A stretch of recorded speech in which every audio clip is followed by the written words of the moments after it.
Saudara-saudara yang terkasih dalam Kristus, dalam bacaan Injil yang kita dengar pada pagi hari ini berkisah tentang Yesus yang menyembuhkan orang yang buta dari lahir.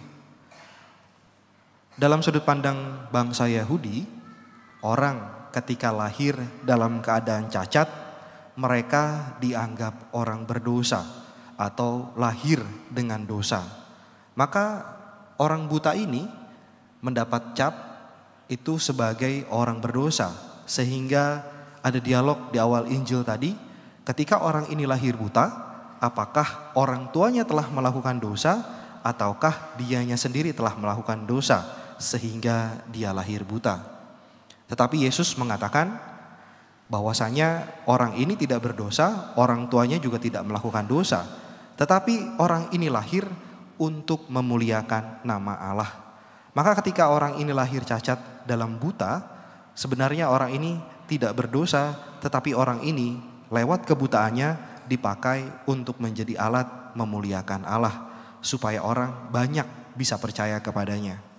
Tetapi selanjutnya dalam kisah Injil ini diceritakan bahwasanya orang-orang Farisi sampai 2 kali meminta pengakuan dari orang buta yang tahir itu untuk memberikan pengakuan tentang Yesus, siapakah dia.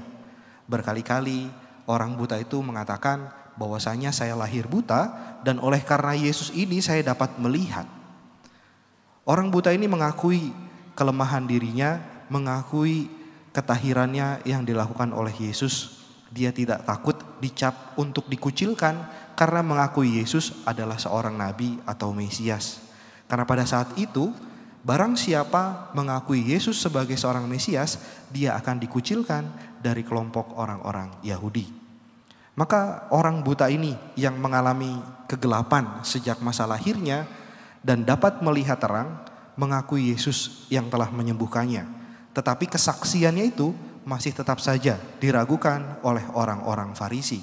Di sini kita bisa melihat bahwasanya orang yang tadinya buta, orang yang tadinya tidak bisa melihat, orang yang mengalami kesembuhan dan kasih Yesus dan memberikan kesaksian atas itu tidak selalu dipercaya oleh banyak orang.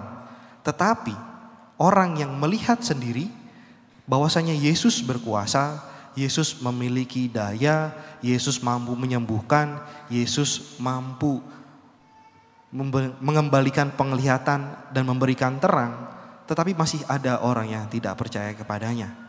Maka sebenarnya Injil pada pagi hari ini mau menampilkan kepada kita bahwasanya orang yang buta matanya itu tidak buta hatinya, tetapi orang-orang Farisi yang matanya dapat melihat, hatinya buta. Kenapa? Karena orang-orang Farisi dapat melihat apa yang dikerjakan dan dilakukan oleh Yesus semasa perjalanan hidupnya, tetapi masih saja menolak bahwasanya Yesus bukan datang dari Allah. Sehingga dalam kelompok orang-orang Farisi terpecahlah menjadi 2 bagian. Bahwasanya kalau orang ini bukan berasal dari Allah, tidak mungkin orang ini melakukan mukjizat. Tidak mungkin orang ini membawa kesembuhan, tidak mungkin orang ini membawa keselamatan. Tetapi bagi mereka yang degil hatinya, meskipun sudah melihat mukjizat, melihat kebesaran Yesus, masih tidak mau percaya kepadanya, masih meragukan kasih dan kuasanya. Begitu pula dalam perjalanan hidup kita. Selama masa Prapaskah ini kita bersama-sama diajak untuk merenungkan hidup kita dan bertobat. Bahwasanya lewat pertobatan ada kasih dan rahmat yang begitu besar, bahwasanya dosa-dosa kita diampuni dan relasi kita dibenarkan kembali bersama dengan Allah. Masalahnya adalah selama masa perjalanan Prapaskah ini, apakah kita menjadi seperti orang buta yang buta dari lahir, ataukah kita menjadi seperti orang Farisi yang selalu melihat karya Allah, selalu melihat dan mendengar sabda Tuhan, tetapi kita tidak percaya. Atau mungkin kita percaya, tetapi kita belum mau melakukan apa yang diwartakan oleh Allah. Atau mungkin kita mau melakukan warta atau yang sabda Allah berikan kepada kita, tetapi kita masih menunggu waktu yang tepat menurut kita. Nah, saudara-saudariku yang terkasih, kita semua adalah anak-anak Allah, bahwasanya kita lewat sakramen tobat mendapatkan pengampunan, bahwasanya kita ketika melakukan dosa secara sembunyi-sembunyi, kini lewat sakramen tobat dan pertobatan kita diampuni untuk hidup dalam terang. Ketika kita mendapatkan rahmat dan pengampunan untuk hidup dalam terang, maukah kita benar-benar sungguh hidup untuk melakukan apa yang diwartakan atau disabdakan oleh Yesus? Entah itu hidup dalam kasih, entah itu hidup dalam damai, entah itu hidup dalam kebenaran, entah itu hidup dalam tanggung jawab. Bahwasanya ketika kita hidup dalam terang, kita diajak untuk dapat hidup dengan lurus, untuk berani mewartakan kesaksian seperti orang buta yang merasakan kasih Allah.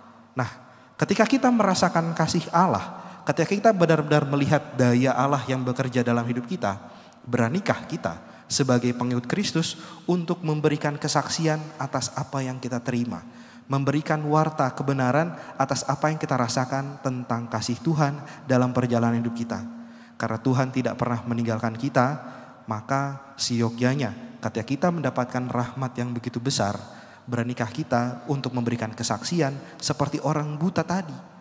Orang buta tadi siap untuk dikucilkan dalam masyarakatnya, bangsa Yahudi, untuk percaya, untuk mengikuti Yesus karena benar-benar telah menemukan terang. Semoga dalam masa prapaskah ini, ketika kita berusaha bertobat dari hidup kita, berusaha untuk hidup lurus, hidup jujur, hidup benar, untuk hidup tidak dalam kedosaan, semoga kita dimampukan untuk dapat melakukan apa yang Yesus wartakan, Yesus sabdakan dalam perjalanan hidup kita. Tuhan memberkati kita semua.